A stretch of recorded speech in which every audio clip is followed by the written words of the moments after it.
Hello बच्चों, let's read a given question. The question says a piston moves vertically up and down in a cylinder as illustrated in figure. The piston is connected to a wheel by means of rod that is pivoted at a piston at the wheel. As the piston moves up and down, the wheel is made to rotate. The amplitude of the oscillation of the piston is 42 mm. Assuming that these oscillations are simple harmonic, calculate the maximum values for the piston of the linear speed and the acceleration. So to understand this question, we need to understand about the key concept of equation of SHM. So जब हम बात करते हैं equation of SHM की, so there are three important equation that we need to keep in mind. अगर हम बात करें displacement of an SHM की, so it is given by the expression y equals to a sin omega t plus phi, where omega t plus phi is the phase angle and phi is the initial phase, right? So phi की value depend करती है if the particle starts from mean position, so particle initial phase will be 0, and if it start from the extreme position, so phi की value comes out to be pi by 2. ठीक है. Apart from this displacement equation, we have another equation of velocity of a particle performing SHM, which is given by the expression omega under root of a square minus x square. Sorry, y square आएगा यहाँ पे क्योंकि we are taking displacement along the y axis.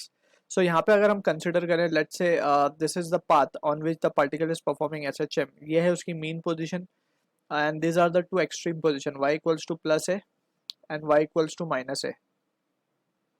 सो इस path पे वो SHM perform कर रहा है. अब यहाँ पे वी कैन सी क्लियरली कि इंस्टेंटेनियसली जो पार्टिकल की वेलोसिटी है at extreme position it will become zero, because उस पॉइंट पे एक्सट्रीम पॉइंट पे जाके it has to come back. So instantaneous velocity at that point will become zero.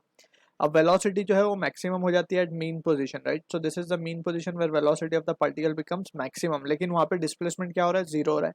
So in that situation we can say v becomes v max when y becomes या फिर हम यूं कहें कि when displacement becomes zero simply. ठीक है. So in that situation जो velocity का एक्सप्रेशन हम लिख पाएंगे v max will be equals to a into omega, right? From this expression y को हम जीरो पुट करके हमें ये रिजल्ट मिलेगा. अब सिमिलरली हम बात करते हैं एक्सेलरेशन की. सो एक्सेलरेशन की जब हम बात करते हैं तो acceleration of the particle performing SHM is given by the value और expression omega square into x. अब y डालेंगे यहाँ पे. अब यहाँ पे वी कैन सी कि एक्सेलरेशन विल बी मैक्सिमम. अब जहाँ पे वेलोसिटी चेंज ज्यादा हो रही है वहां पे एक्सेलरेशन आएगा, राइट? क्योंकि एक्सेलरेशन क्या होता है? Acceleration is rate of change of velocity. अब वेलोसिटी जब हम मीन से एक्सट्रीम की तरफ जा रहे थे तो कंटिन्यूस वेलोसिटी चेंज हो रही थी, मैक्सिमम से जीरो हो गई, फिर जीरो से मैक्सिमम हो गई. So in that situation we can say extreme पे जो एक्सेलरेशन होता है वो होता है मैक्सिमम. मीन पे एक्सेलरेशन होता है जीरो. क्यों? क्योंकि वेलोसिटी अब अपनी मैक्सिमम पोजीशन पे पहुंच चुकी है. अब वेलोसिटी में कोई चेंज नहीं आ रहा. अब अगर वेलोसिटी में कोई चेंज नहीं आ रहा, so we can say acceleration will be zero. So in that situation we can say acceleration maximum का एक्सप्रेशन अगर हम लिखना चाहें तो it will be minus of omega square into A. In terms of magnitude it will be just omega square into A. So these are few basic important point that we need to keep in mind. अब यहाँ पे क्योंकि हम देख सकते हैं कि एक सर्कल है जो कि घूम रहा है. Piston basically it is been connected to this we can say wheel. अब ये व्हील घूम रहा है तो जब ये कंप्लीट चक्कर मार लेगा so in that situation we can say piston will complete one oscillation. ठीक. सो अब यहाँ पे हमें गिवन है द एम्पलीट्यूड हमें गिवन है. एम्पलीट्यूड यानी ए की वैल्यू हमें गिवन है 42 mm, यानी 42 इंटू 10⁻³ मीटर्स हमें गिवन है, राइट? अब इसके अलावा we have been also given with the value we can say assuming that these oscillation are simple harmonic, we need to calculate the maximum values for the piston of linear speed. So यहाँ पे we can see कि amplitude हमें given है. So अगर velocity maximum की हम बात करें तो इसको हम क्या लिख सकते हैं? 2 पाई, या फिर जस्ट हम इसको लिखेंगे a into omega.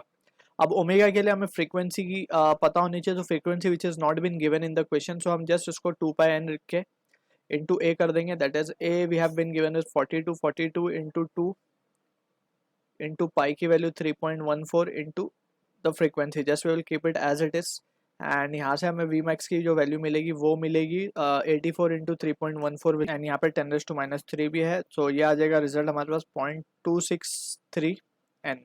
So this will be the value of Vmax we are getting. अब उसके अलावा भी also been asked to calculate maximum acceleration हमें कैलकुलेट करना है. सो मैक्सिमम एक्सेलरेशन के लिए हम क्या लिख सकते हैं? This value can be written as just in terms of magnitude it will be omega square into a. अब a अगेन हमारे पास 42 10⁻³ है. ओमेगा स्क्वायर की अगर हम बात करें so it will become 4 pi square into n square, right? So from here we can have the value of a max. So a max को हम क्या लिख पाएंगे 1.66 n square. So this will be the value of in meter per second square, and this will be in meter per second. So this is the value of Vmax and Amax we can calculate. So I hope you understood the solution. All the best.